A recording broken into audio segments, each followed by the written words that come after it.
만약에 시간을 뒤로 물릴 수 있다면 지금의 이 길이 아닌 전혀 다른 길로 다시 가보고 싶어하는 분들이 많습니다. 나중에 결과에는 어떻게 될지 모르겠지만 만약에 다시 살 그런 인생의 시간이, 기회가 주어진다면 그래도 지금과는 다른, 아니 어쩌면 지금보다 훨씬 더 나은 성공적인 인생을 살고 있지 않을까, 그런 기대감 때문에 아마 그렇게 시간을 물리고 싶은 마음이 있을 겁니다. 아마 시간을 청소년 때나 청년의 때로 되돌릴 수 있다면 다시 하고 싶은 것 중에 가장 많은 것이 공부일 것 같습니다. 모든 설문조사를 봐도 공부가 1등이에요. 기회가 주어진다면 제대로 공부해서 새로운 삶을 살아보고 싶다는 사람이 압도적으로 많습니다. 그만큼 후회되는 부분이 공부해야 될 때 공부를 열심히 하지 못한 것에 대한 후회입니다. 그래서 자녀들에게 제일 많이 훈수를 하는 부분도 배울 수 있을 때 공부해라, 기회 주어졌을 때 공부해라, 그거 아닙니까? 부모님들은 왜 자녀들이 공부를 잘해야 하는지, 열심히 해야 되는지 이유를 알기 때문에 경험에서 참 많은 이야기를 해주지만, 자녀들은 아직 험한 세상을 겪어보지 않아서 공부를 잘하면 무엇이 유익이 되고 공부를 안 했을 경우에는 어떤 곤란한 일을 겪어야 하는지를 잘 모르기 때문에 하지를 않아요. 그러다가 자기들도 이제 나중에 부모가 되면 그때서야 부모님이 왜 그때 그렇게 이야기했는지 알겠다, 뒤늦게 깨닫고 자기도 자기 부모와 똑같이 자기 자녀들에게 공부 열심히 해라, 성공적인 인생 살려면 열심히 해라, 그렇게 얘기를 해요. 그래서 많은 사람들이 자식에게 공부하라는 말보다 차라리 시간을 뒤로 물릴 수 있다면 내가 다시 한번 제대로 공부를 해보고 싶다, 그런 마음들이 사람들이 설문조사 때 그런 감정을 표현하는 거예요.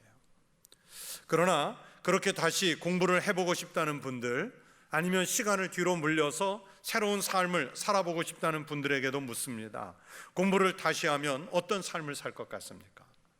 새로운 지식을 습득하면, 새로운 것을 경험하면 또 무엇을 하실 것 같습니까? 어떤 목적의식이 없이 단지 지식만 습득한다고, 단지 시간만 뒤로 열린다고 새 삶이 열리는 것은 아닙니다. 사실은 우리가 공부도 하고 새롭게 살고 싶어 하는 이유는 지금 인생이 만족하지 않아서, 즉 내가 돌아보니 내 인생이 성공적인 것 같지 않아서 다시 살면 성공적인 삶을 살 수 있을 것 같은 생각이 들기 때문에 물리고 싶은 거예요. 그것은 공부만이 아니고 사업도 그렇고 관계도 마찬가지입니다. 다시 시작한다고 그러나 완벽한 인생이 만들어지는 것 아니에요. 여러분, 다시 살면 지금보다 나은 삶 살 수 있다는 자신이 있으세요? 쉽지 않습니다. 세상에서 우리가 볼 때 사회적으로, 정치적으로, 학문적으로 또는 명예로 성공했다고 인정하는 사람들이 있지 않습니까? 우리가 그렇게 성공했다고 인정하는 사람들도 사실은 자신의 성공에 대해서 불안해하고 두려워하는 사람들이 많다고 합니다. 영국의 심리학자인 제사미 히버드 박사의 연구에 의하면 성공한 사람의 70% 이상이 자기 경력이 어느 시점에 도달하면, 즉 우리가 볼 때 저 사람 성공했다, 여기는 그 시점에 도달하면 오히려 가면 증후군이라는 것을 앓는다고 합니다. 10명 중에 7명이 자기가 도달한 성공이 사회적으로 인정을 받지만 자기 스스로는 그 성공이 가짜라는 거예요. 거짓말이라는 거예요. 남들 눈에 볼 때는 언제나 승승장구했고, 그래서 가족들에게 자기는 마음속에 불안감이 있으니까, 두려움이 있으니까 속마음을 얘기하면, 아니 성공한 사람이, 잘 나가는 사람이 배부른 소리 한다고 무시하거나 질책을 한답니다. 그래서 괴롭대요.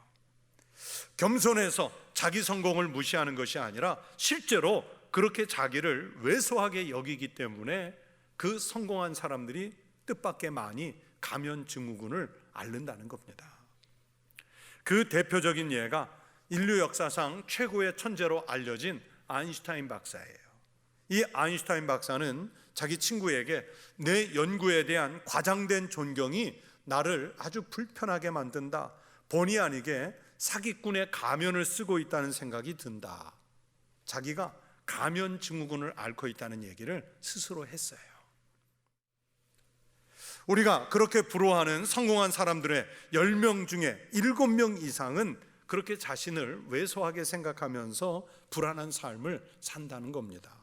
그러면 성공한 인생처럼 보여도 여전히 불안하니까 우리가 볼 때는 성공한 것처럼 보이지만 자신은 여전히 불안한 존재로 사는 거예요.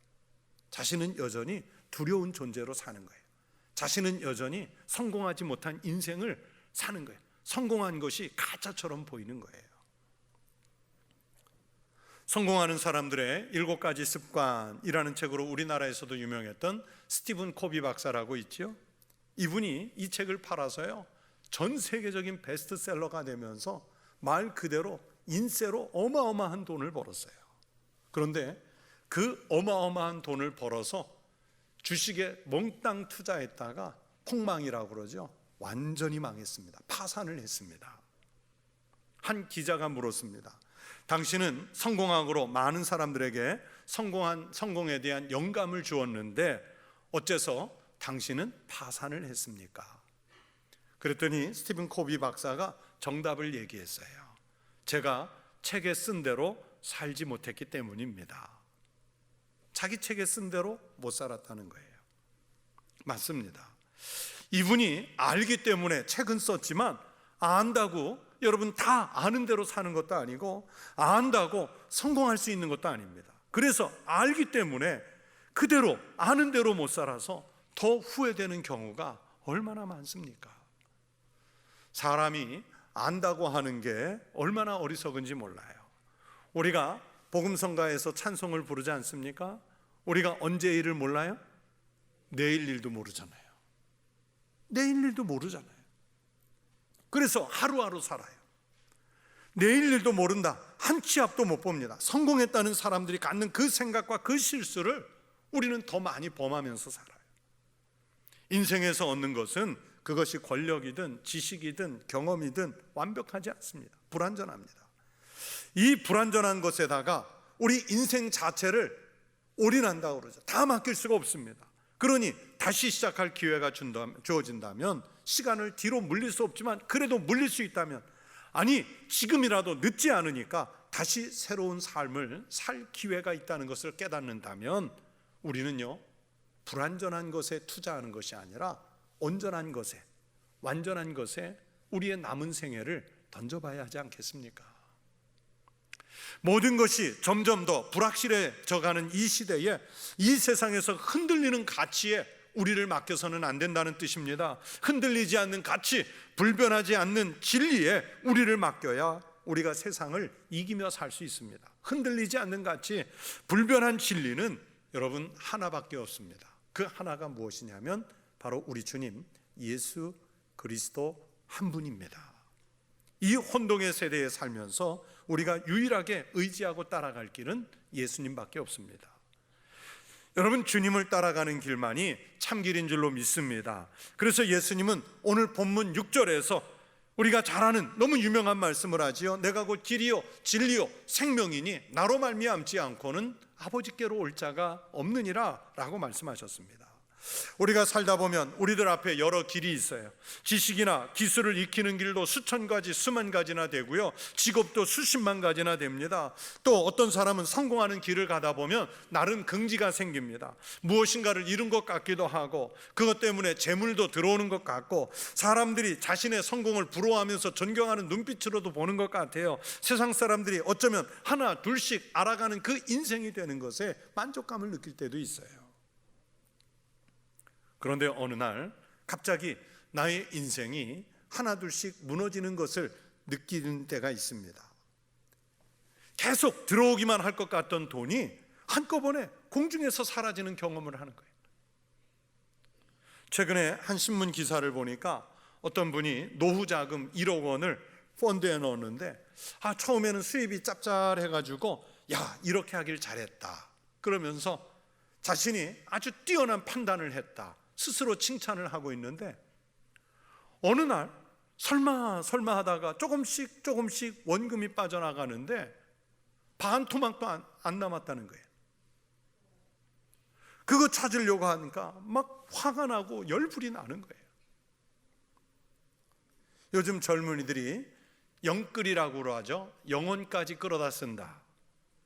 그렇게 영혼까지 끌어다 비트코인도 사고 증권에 투자했다가 어느 날 한순간에 다 날려버렸다. 미래의 자산까지 날려버렸다는 그 기사는요, 넘치고도 넘칩니다. 최고의 전문가들이 지목해준 종목에 투자했다고 하는데도 이유는 고사하고 손해만 보는 경우들이 다반사예요. 평생 직장인 줄 알고 정말 목숨 바쳐서 열심히 일했는데 어느 날 회사에서 구조조정한다고 당신이 1순위 퇴출 대상이라고 말을 해요.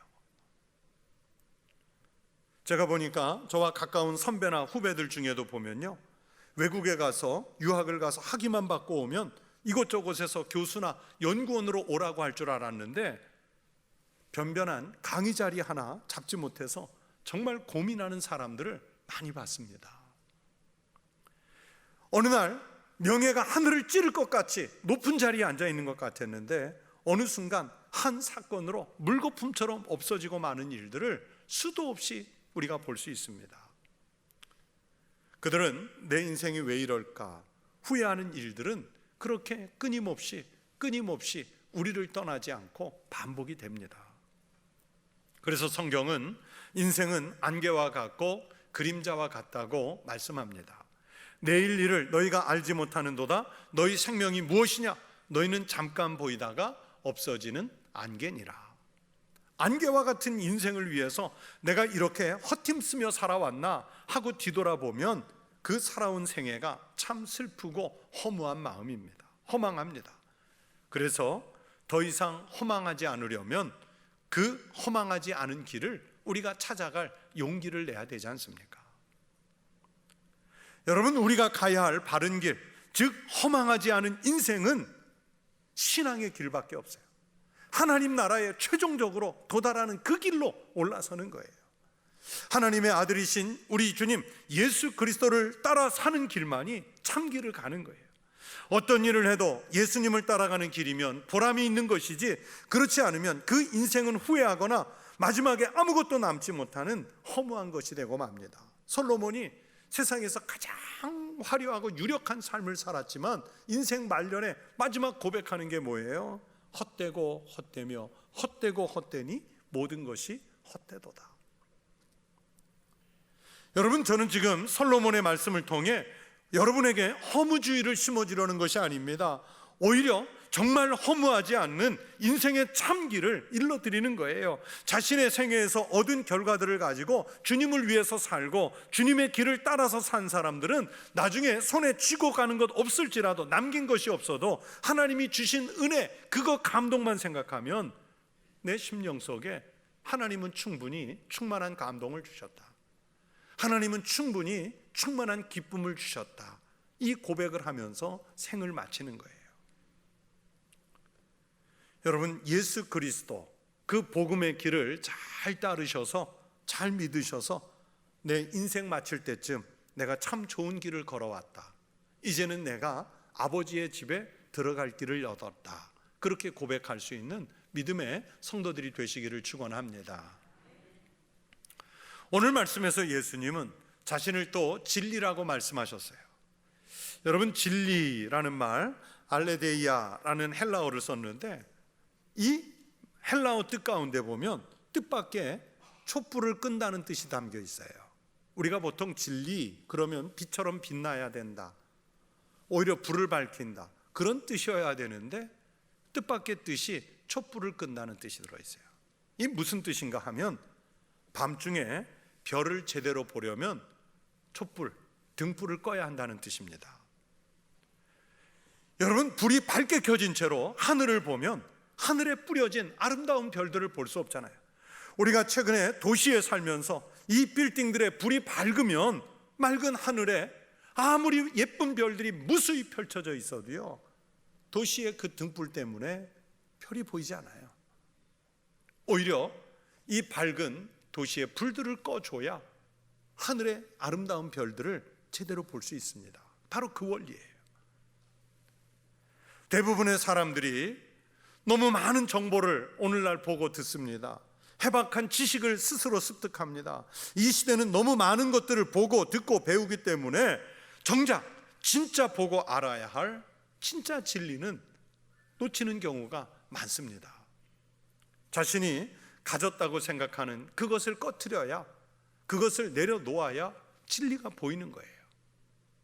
참 진리가 보이는 거예요. 우리나라에서 제일 똑똑한 천재라는 철학 교수님이 있습니다. 많이 아실 텐데 돌 김용옥 교수님이라고 웬만한 연예인보다 더 많이 알려진 철학자이죠.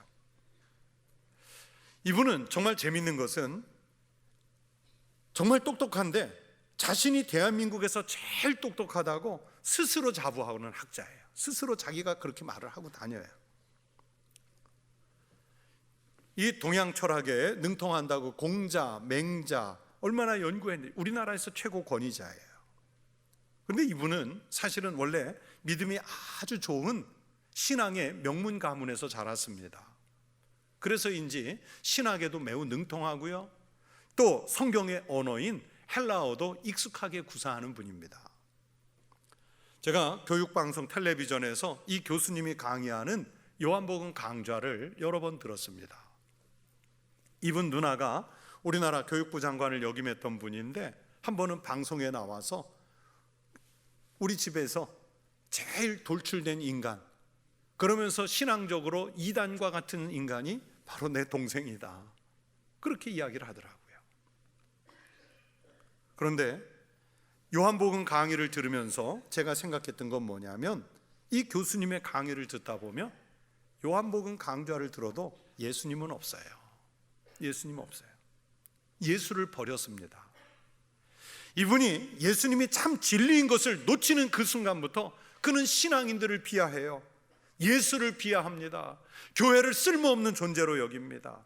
저는 이분의 강의를 들을 때마다 나는 저 교수님의 실력에 정말 턱도 없이 모자란다 생각하며 그분이 갖고 있는 탁월한 해안에 감탄도 하지만, 그러나 저분 속에 들어있는 충만한 교만, 저 교만이 저분을 망쳐놓은 것처럼 보여서 안타까울 때가 있어요. 오히려 그의 탁월한 철학이 저의 인생을 망치지 않았나, 그런 생각을 하면서 늘 안타까움이 있어요. 성경에는 이 교수님처럼 똑똑하고 교만했던 사람이 변화돼서 지금까지와는 전혀 다른 새로운 삶을 산 사람의 이야기가 있습니다. 바로 사도 바울입니다. 사도 바울은 자신을 지배했던 그 학식과 권력, 교만이 가져온 잘못들을 버렸어요. 자신을 지배했던 잘못을 버리고 오히려 극복해냈습니다. 바울이 철학과 학문, 명예와 지식에 쌓여 있을 때는 진리를 보지 못했어요. 그러나 예수 그리스도를 진심으로 만난 후에는 이 모든 것이 허상을 쫓았던 것이라는 것을 깨닫게 됩니다. 빌립보서 3장 5절 이하에서 바울은 예수를 만난 후에 자신이 어떻게 변했는지 그 고백을 해요. 나는 8일 만에 할례를 받고 이스라엘 족속이요 베냐민 지파요 히브리인 중에 히브리인이요 율법으로는 바리새인이요 열심으로는 교회를 박해하고 율법의 의로는 흠이 없는 자라. 그러나 무엇이든지 내게 유익하던 것을 내가 그리스도를 위하여 다 해로 여길 뿐더러 또한 모든 것을 해로 여김은 내 주 그리스도 예수를 아는 지식이 가장 고상하기 때문이라. 내가 그를 위하여 모든 것을 잃어버리고 배설물로 여김은 그리스도를 얻고 그 안에서 발견되려 함이니. 한마디로 자기는 자랑거리가 많았다는 거예요. 한마디로 자기는 성공적인 사람이었다는 거예요. 그런데 그렇게 자신을 성공적인 사람으로 만들어 주었던, 세상에서 가지고 있던 자기가 자랑할 만한 것들을 다 내려놓았대요. 내려놓은 정도가 아니라 오히려 그 자랑거리들을 배설물로 여긴다 그랬어요. 그만큼 버릴 것으로 알고 버렸습니다. 왜 그렇게까지 버려야 했을까요? 그래야, 버려야 하나님이 더 잘 보였기 때문입니다. 자기를 밝히고 있던 촛불을 끄니까 그 진리가 보인 거예요. 예수님, 빛이신 예수님이 그때서 제대로 보이는 거예요. 여러분, 내려놓을 것은 내려놓고 버릴 것 움켜잡고 고민하지 말고 버리고 내가 소중히 여기던 것들을 정말 배설물처럼 버려보세요. 예수님이 왜 진리이신지, 하나님이 나를 얼마나 사랑하셔서 은혜 주시는지 그때 우리가 체험할 수 있습니다. 그 은혜를 깨닫고 알아야 우리가 다른데 한눈 팔지 않고 예수 그리스도 진리이신 그분만을 믿고 따라갈 수 있게 되는 거예요. 세상의 것은 차선이다. 오직 최선은 우리 주님 예수 그리스도뿐이다. 이 고백이 여러분의 고백이 되시기를 축원합니다. 또 주님은 말씀하십니다. 내가 곧 생명이니. 많은 사람이 태어나고 죽지요. 여러분, 누구도 피해서 갈 수 없습니다. 여러분, 죽음을 극복할 사람은 없습니다. 여러분 중에 혹시 한두 분이라도 나는 죽음을 이겨낼 수 있습니다, 나는 죽지 않을 것입니다, 그렇게 스스로 자신의 생명에 대해 자신할 수 있는 분이 있으세요? 없습니다. 그러나 우리 예수님은 부활하셨습니다. 이제 그리스도께서 죽은 자 가운데서 다시 살아나사 잠자는 자들의 첫 열매가 되셨도다. 그리스도 안에서 모든 사람이 삶을 얻으리라. 예수님은요, 부활을 통해서 죽음을 극복하셨어요. 생명의 원천이 되셨습니다. 그리고 그 생명을 믿는 자들에게는 다시 살 수 있는 부활의 은혜를 허락해 주신 거예요. 죽음의 권세를 우리의 힘으로는 극복해낼 수 없겠지만 예수 그리스도를 믿는 그 믿음의 힘으로 죽음의 권세를 극복할 수 있는 능력을 우리에게 주시는 거예요. 중국 광동성에 가면 그 불교 고승에게 복음을 전해서 개종시킨 선교사님의 이야기가 있습니다. 어떤 선교사님이 전도 여행 중에 한 사찰에서 고승을 만나서 그에게 복음이 들어있는 성경책을 선물했습니다. 그리고 계속 전도 여행을 다니다가 몇 달 만에 다시 그 지역으로 돌아와 그 고승을 만났더니 그 고승이요, 선교사님에게 호통을 치는 거예요. 아니, 하나님의 아들이 이 세상에 오신 지가 2000년이나 되었다는데 어떻게 이제서야 알려주십니까? 그러나 지금이라도 늦지 않아서 다행입니다. 감사합니다. 복음을 주어서 감사합니다. 그러고서 개종했다는 거예요. 여러분은 어떻습니까? 예수님을 만난 것 때문에, 예수님을 믿는 믿음 때문에 여러분이 생명을 얻으셨다는 사실을 믿으십니까? 왜 이제야 믿게 됐냐면서 가슴을 치는 일이 있어 보셨습니까? 늦게 믿은 것 때문에 후회되는 일은 없으셨습니까?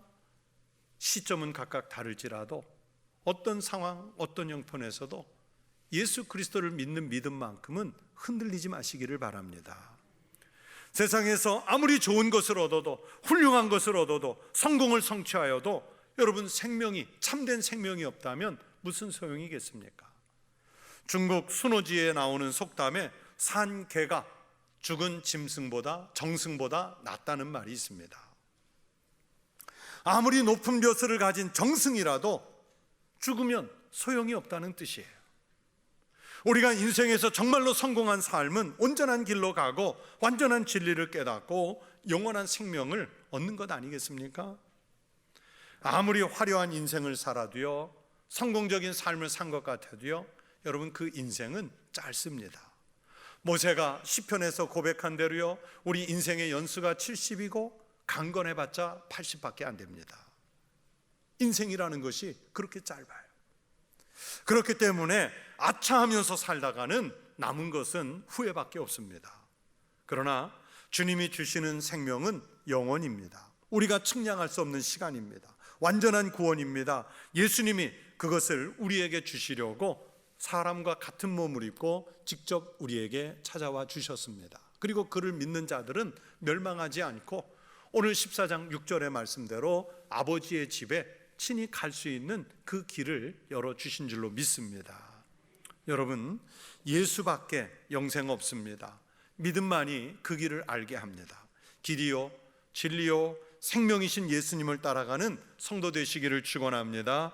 그래서 오늘 예수님이 말씀하시는 대로 꼭 아버지 집에 이를 자가 되시기를 축원합니다. 이것이 바로 우리가 세상에서 거둘 수 없는 가장 성공적인 인생을 사는 길인 줄로 믿습니다. 이 복음을 믿으면서 사는 성도 되시기를 주의 이름으로 축원합니다.